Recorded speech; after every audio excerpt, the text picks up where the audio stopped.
Este programa es público, ajeno a cualquier partido político. Queda prohibido el uso para fines distintos a los establecidos en el programa. Radio INCAN, transmitiendo desde el Instituto Nacional de Cancerología para todo el Instituto y México, uniendo a la familia incansable del país.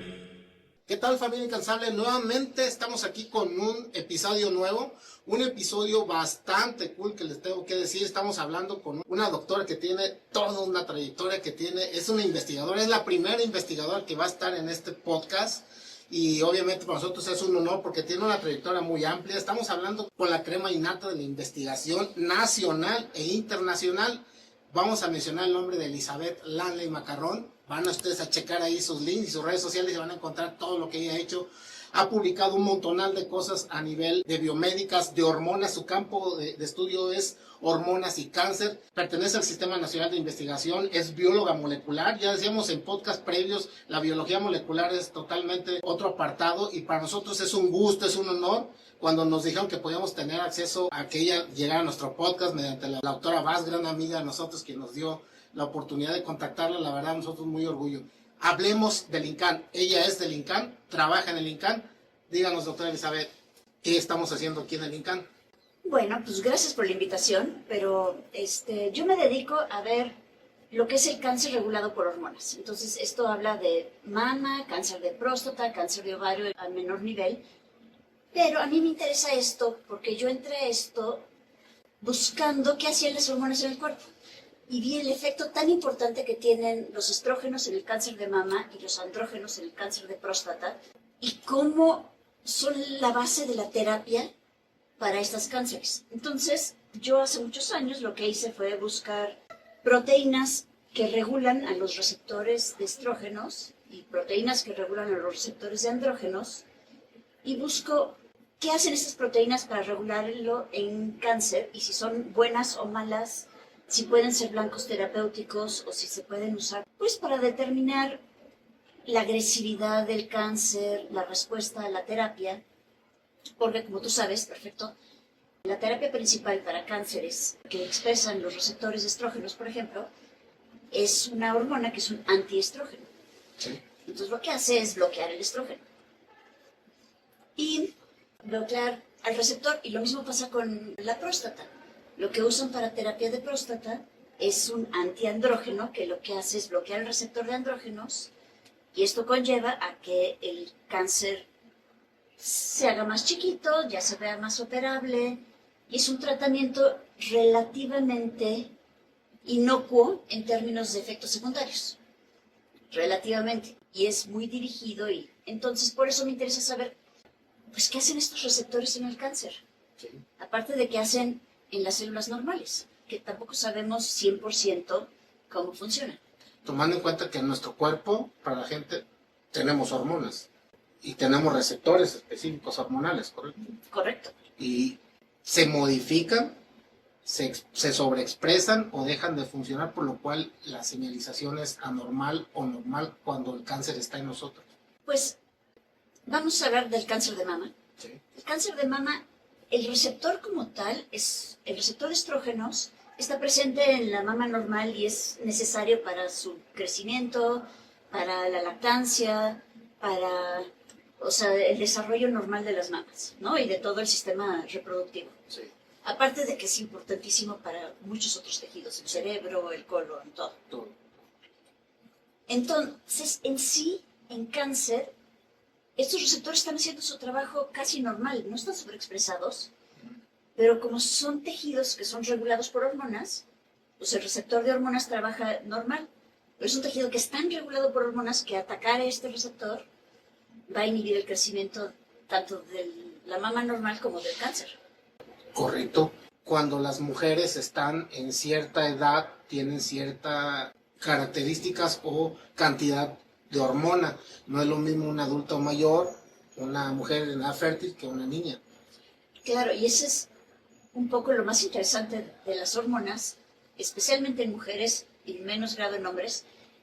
Las hormonas empiezan, los estrógenos, siempre los tenemos durante toda la vida hasta la menopausia. Sí. Sin embargo, se incrementan en etapas fértiles, sea, después de la menarca, y cuando la mujer empieza a entrar en perimenopausia o menopausia, empiezan a reducirse estas hormonas.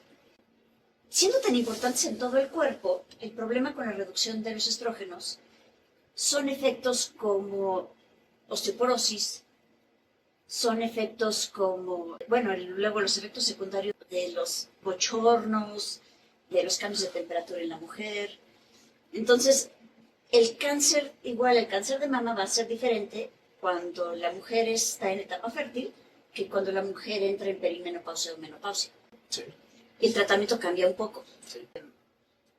Pero en sí las hormonas son necesarias en general, aún en etapas de menopausia de la vida. Por eso en muchos casos la gente busca terapia de reemplazo hormonal para después de entrar en menopausia. Sin embargo, durante muchos años se pensó que la terapia de reemplazo hormonal era dañina y podría causar cáncer. Sí. También mucho tiempo se pensó que los anticonceptivos hormonales también producían cáncer. Los anticonceptivos ya está muy bien caracterizado que no producen cáncer. Sí. Desde hace ya varios años. Pero para la terapia de reemplazo hormonal todavía hay muchos datos no concluyentes sobre qué tipo de terapia hormonal se puede utilizar, si se puede utilizar en pacientes después de haberse curado del cáncer o en pacientes con antecedentes familiares de cáncer, que también puede ser un problema, ¿no? Entonces, lo que sabemos ahora, hubo un estudio hace muchísimos años del Women's Health Initiative que en inicio dijo, la terapia hormonal es malísima. Nadie puede tener terapia hormonal, causa cáncer y causa trombos y causa daños cardíacos. Y osteoporosis. Y osteoporosis. Y cuando se sentaron a ver los resultados ya como más claro y con mayor detalle y el tipo de hormonas que se usaron en estos, dijeron, la verdad es que no. La verdad es que la terapia hormonal no causa cáncer. Empezando por ahí. Ahora, hay terapia de reemplazo hormonal que es con estrógenos solos y hay otras que son estrógenos más progestinas. La terapia de estrógenos solos, al contrario, es mucho más benigna, ayuda a una mejor calidad de vida, prevenir osteoporosis, mejor para prevenir daño cardíaco, mejor para todo. Sí. A menos que sí hay preocupación si la familia hay un antecedente de cáncer. Sí. Y este antecedente de cáncer, la verdad es que ya hay exámenes que puedes hacer, pruebas de ADN, que puedes hacer que te miden cómo metabolizas los estrógenos.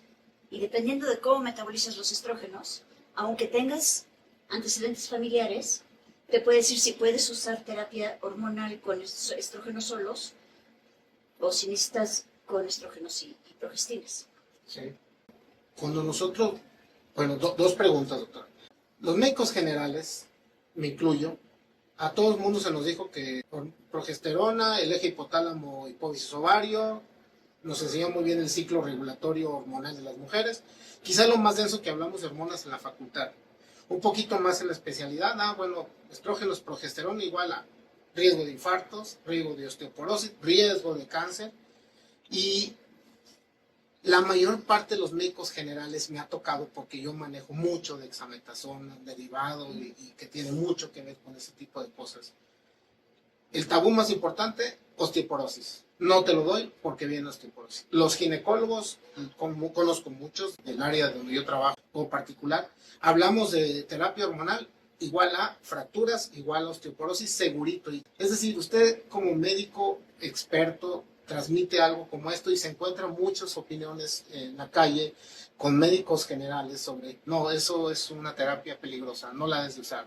Y muchos se atreven a suspender esa terapia. ¿Qué recomienda usted para este grupo de médicos que solamente llegamos a eso? Eje hipotálamo, hipófisis ovario, ciclo reproductivo y factores de riesgo asociados a esteroides y hormonales. Es que creo que hay una confusión aquí entre terapia de reemplazo hormonal que se usa para las mujeres con menopausia y terapia hormonal que se usa para el cáncer. La terapia hormonal que se usa para el cáncer bloquea el receptor de estrógenos y eso sí causa osteoporosis. Sí. Sin embargo, el uso de tamoxifeno, la razón por la que se usa tanto el tamoxifeno es que es un antagonista del receptor estrógenos que inhibe su actividad en mama y en útero, pero no en hueso. Por eso es un tratamiento tan benigno en general. Claro. Aunque este tratamiento también causa efectos de menopausia. Sí. Otras hormonas ya de segunda generación sí causan osteoporosis porque son bloqueadores completos.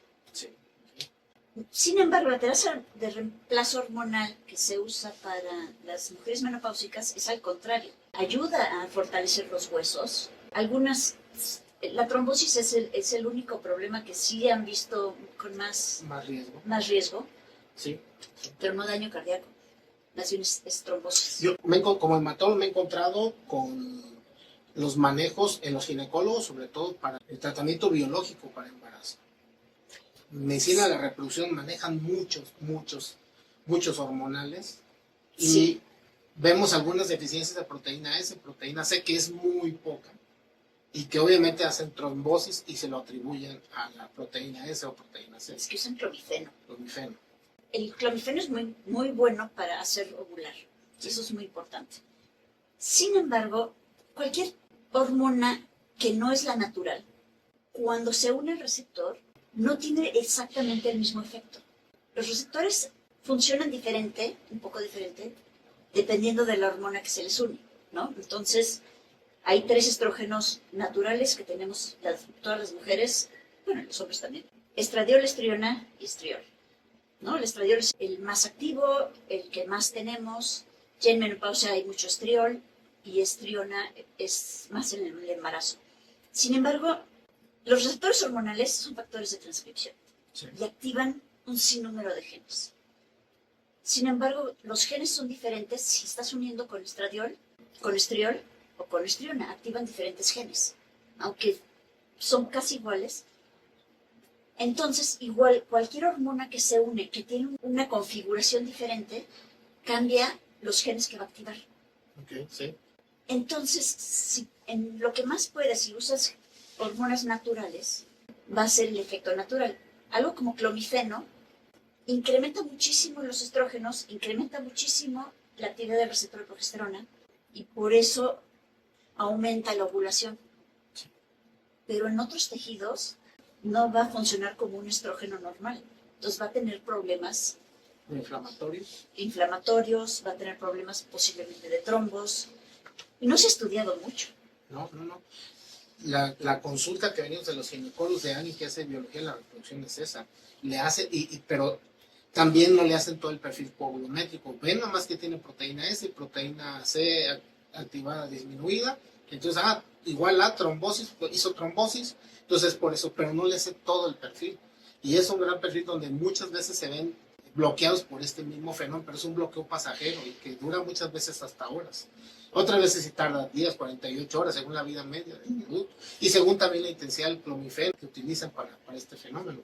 Pero es muy interesante que lo sepan y que el público y los ginecólogos que nos ven lo sepan, porque muchas veces también tiene que moderar o tiene que medir otro tipo de factores. Otro tipo de factores, claro.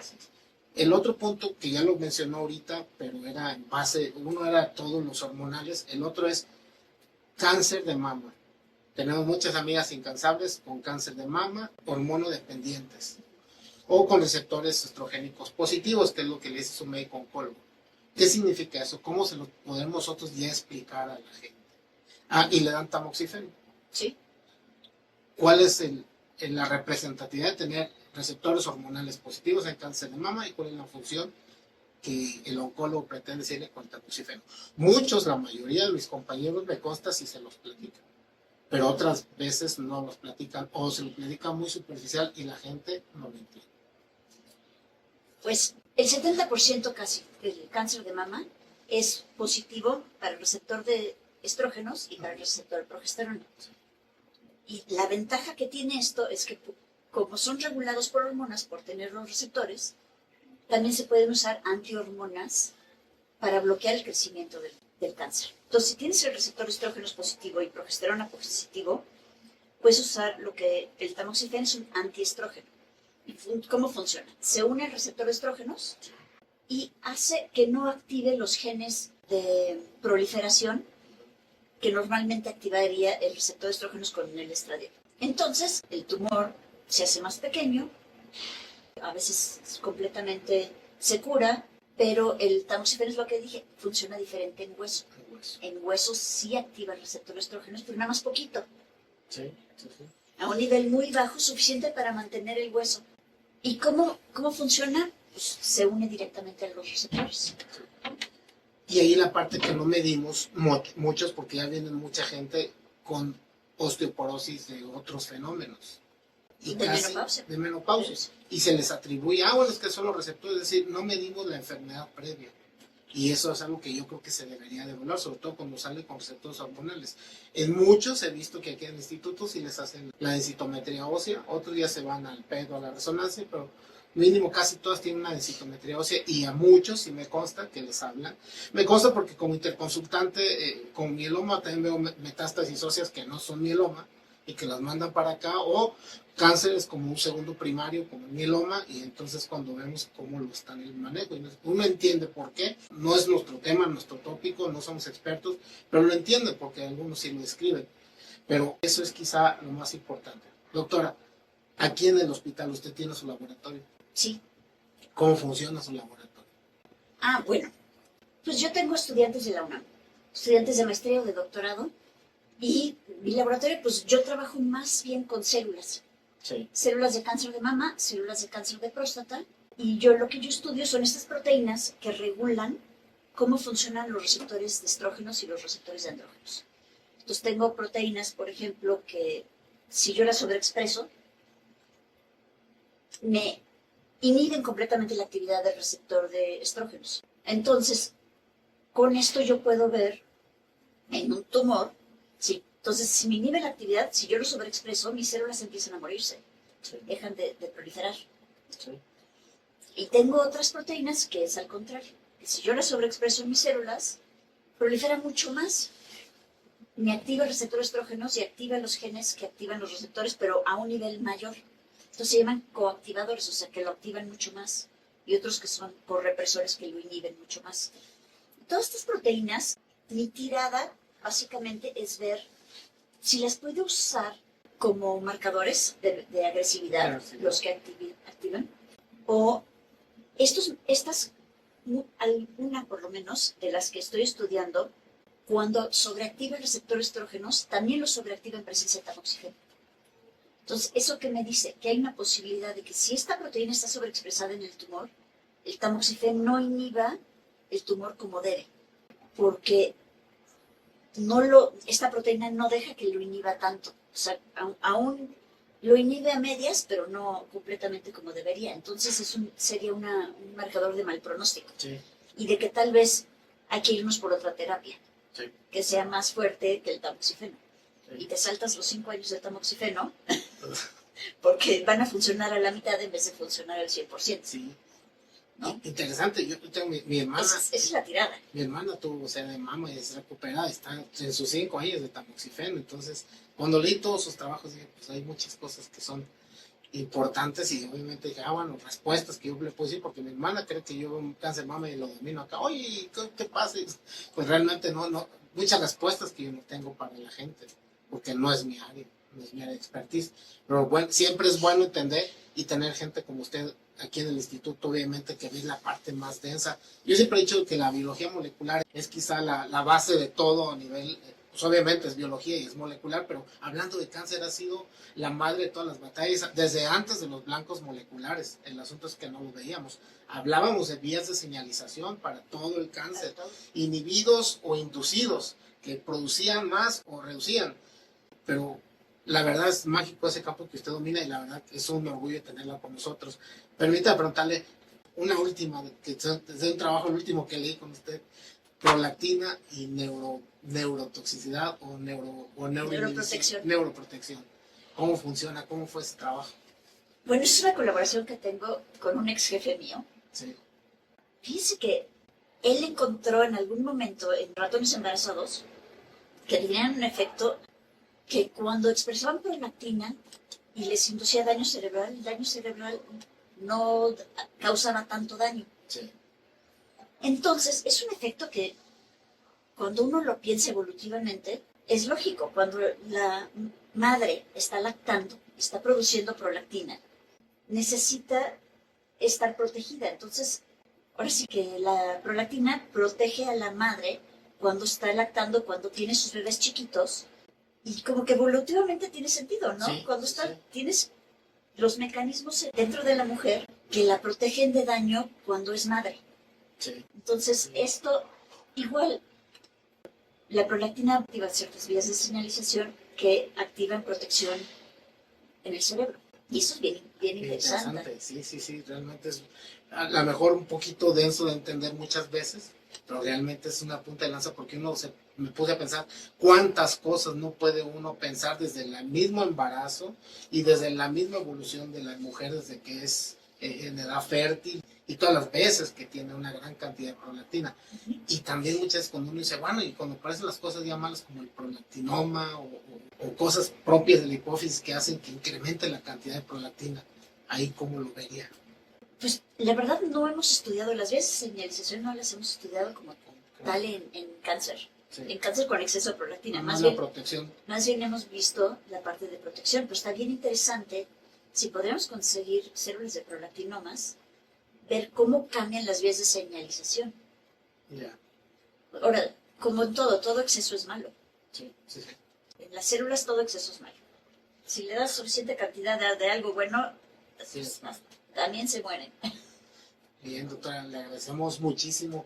Antes de cerrar, doctora, bueno, dos cosas antes de cerrar. Yo sé que va a haber 4 o 5 preguntas de las mujeres que nos van a contestar. Y para resumir, uno. Entonces, ¿terapia de reemplazo hormonal es buena o es mala? Yo estoy a favor. A favor. Ahora, habiendo dicho eso, entre más bioidéntica, mejor. Y Porque por otra, lo menos sabemos perfecto cómo funciona el estradiol y la progesterona. No sabemos tanto de cómo funciona la metroxiprogesterona y el etilistradiol y esas cosas. siempre manejado por un experto y alguien que sepa claro. de hormonas, no clínicas donde quieran hacer otro tipo de cosas con hormonas. Sí, claro. ¿Es seguro, la gente va a ser seguro que sigan acudiendo a biología de reproducción cuando estén con la esperanza de tener una paternidad, una maternidad? Yo creo que es lo que hay, Sí. la verdad. Entonces, es seguro en la mayoría de los casos, va a haber casos que no. Nada más hay que ir cuidando los problemas que sabemos que es tal vez la trombosis o tal vez hay que irlo cuidando y tratar de prevenirlo. Pero si una mujer quiere tener un hijo, yo creo que es lo que hay. Okay. Y no le vas a quitar esa ilusión.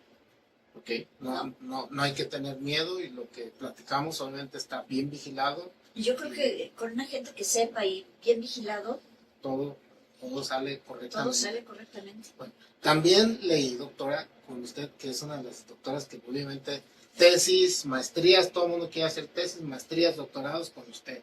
Y obviamente quieren estar aquí en el laboratorio con usted. ¿Qué tienen que hacer para ir a hacer el trámite común en la UNAM? ¿O hay algo especial para que vengan los próximos doctores en ciencias o doctores o maestros en biología molecular? ¿Qué tienen que hacer para estar con usted aquí en el INCAN? No, bueno, a venir a hablar conmigo y bueno, ya luego vemos el programa de la UNAM en el que quieran entrar. Yo soy miembro de varios programas diferentes de maestría y doctorado. No, excelente. Sé que hacen fila para estar con usted, que no todos tienen ese lugar tan peleado de la gente que ahorita está con usted trabajando. Le agradezco mucho, realmente hace que un programa como este se vea muy científico.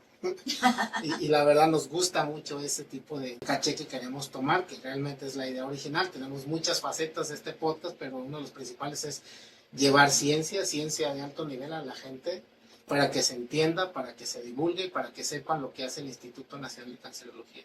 El Instituto Nacional de Cancerología, vanguardia en investigación, la doctora Elizabeth Langley, realmente bióloga molecular, doctora, maestra, directora de tesis, algo de mucho lujo que se tiene que hablar bien del INCAN y obviamente su trabajo hace que uno hable del INCAN. Doctora, no me quiero despedir sin darle esto, pues obviamente es algo simbólico que salió siempre. Ay, está hermoso. Se llama El Incansable. Esto sale siempre de una paciente, todavía no ha salido el nombre de la paciente, simplemente nos los hace llegar. Ella es sobreviviente de cáncer justamente de mama, está recuperada y se lo pone a hacer. Originalmente los vendía, entonces yo le hablé, yo le dije, yo te los compro. O sea, realmente quiero ayudarte, pero obviamente cuando le dije para qué era el motivo, pues ella no ha querido. No la conozco directamente. No ha querido y obviamente pues nos los manda siempre para todos nuestros entrevistados. Ahí está hermoso. Obviamente que lo tenga, porque usted obviamente como en el INCAN, usted es una más de las incansables. Muchas gracias por estar aquí, señoras y señores. Familia Incansable, la doctora Elizabeth Langley en Instituto Nacional de Cancerología, Radio INCAN, transmitiendo desde el Instituto Nacional de Cancerología para todo el instituto y México, uniendo a la familia incansable del país. Muchas gracias, nos vemos a la próxima. Gracias. Muchas gracias.